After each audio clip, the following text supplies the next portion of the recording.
Good morning. It's Mr. Dews. Yet again, thank you for taking the time to spend some time with me this morning.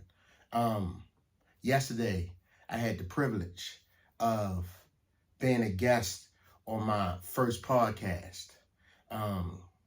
Someone who I have a great deal of respect for has a wonderful podcast, wonderful following, and extended the invitation to me after watching my daily messages, my morning motivations, and my affirmations that I give, and wanted to share me with his audience.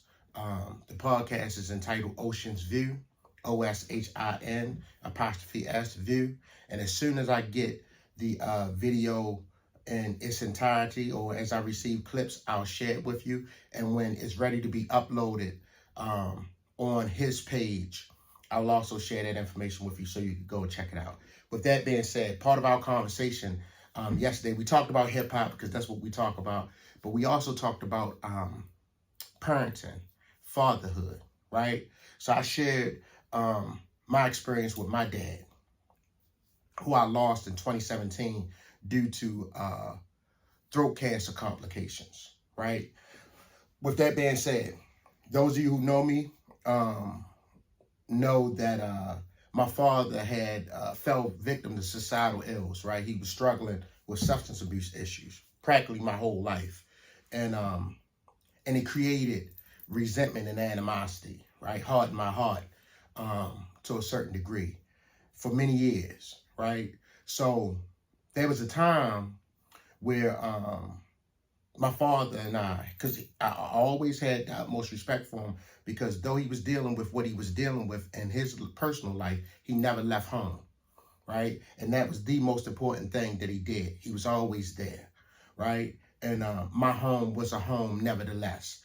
With that being said, though, I used to think that my father actually chose drugs over me, right? Over his family.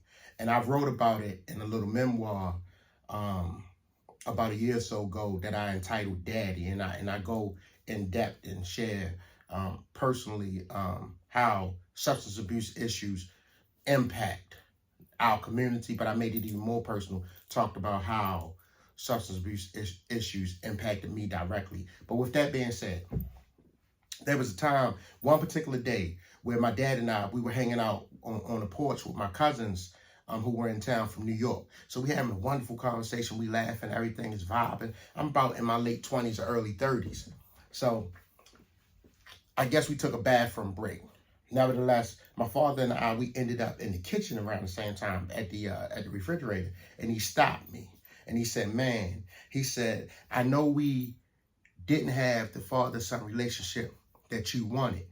He said, but I did the best I could, right? And when he said it to me, where I was mentally and emotionally at life, at that time, I was kind of dismissive to it, kind of like, like, what? Now, I said dismissive, not disrespectful, because even though he had fallen victim to societal ills, I wasn't disrespectful to my dad, right? But I didn't quite understand the disease at the time. But I didn't receive his words well when he said that at that moment. Then I grew, right? Matured a little bit. Time went on. Experienced my own vices. Had my own family to raise. My own family to lead, right? And dealing with life as it came to me as well, right? And my mother used to always say to me, she said, just keep on living. Just keep on living. And you'll see things from a different perspective. You'll see things differently one day, right? And as I got older, what I realized is that when my father told me at that moment, unprovoked, unsolicited, man, I did the best that I could. The only response at that moment that was required from me was a thank you, right? Like, really take that into consideration. That's what this message is. Someone tell you they did the best that they could, believe them. Who am I? Who are you to question that? I did the best, or I'm doing the best that I can. Now, from the outside looking in, we may be thinking to ourselves, come on, boy, I'm watching you. You could have done this, or you should have done that. But you never know what a person is dealing with. You never know what a person is dealing with, what they're struggling with, what they're struggling through, right? And if they can still continue to show up, even if it's not in your opinion 100% show up, but if they could show up and put forth something, some effort, and tell you unsolicited, man, it's the best that I have.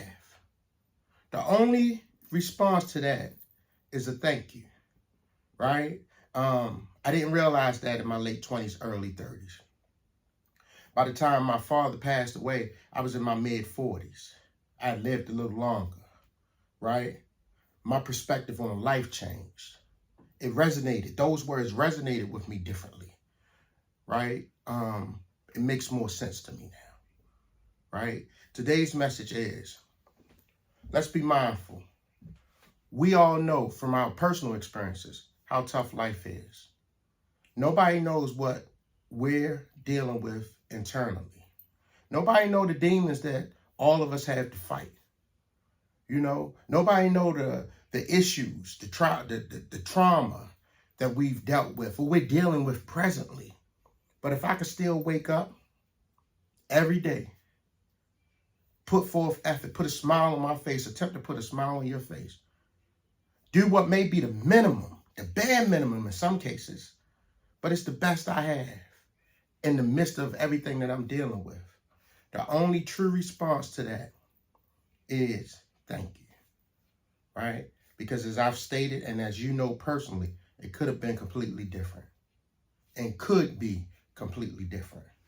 Today's message is, if a person telling you that they're doing the best that they can, the only response owed to that is thank you. For yourself, dealing with everything that you're dealing with, if you can still wake up, put forth minimum effort, right? You're doing the best that you can. You're doing the best that you can. Don't beat yourself up. Don't beat yourself up about it. And I won't beat myself up about it either. Again, this was a conversation prompted from an opportunity that was presented to me yesterday. I'm on my first podcast, Ocean's View. I'll share all that information with you as it's posted. And if nothing else, just remember the message that I'm sharing today. If a person is putting forth their best effort, tell you that they're doing the best that they can, believe them. Believe them. Who am I to question that? Who are you to question that? The only true response owed to that is thank you. Thank you, Daddy. Thank you. With that being said, I'm Mr. Dews. You already know. The world is my classroom. In it, I'm both student and teacher. It's been a blessed morning thus far. I pray that your day be a wonderful day, wonderfully blessed day. Be blessed, and please continue to be a blessing to others. Peace.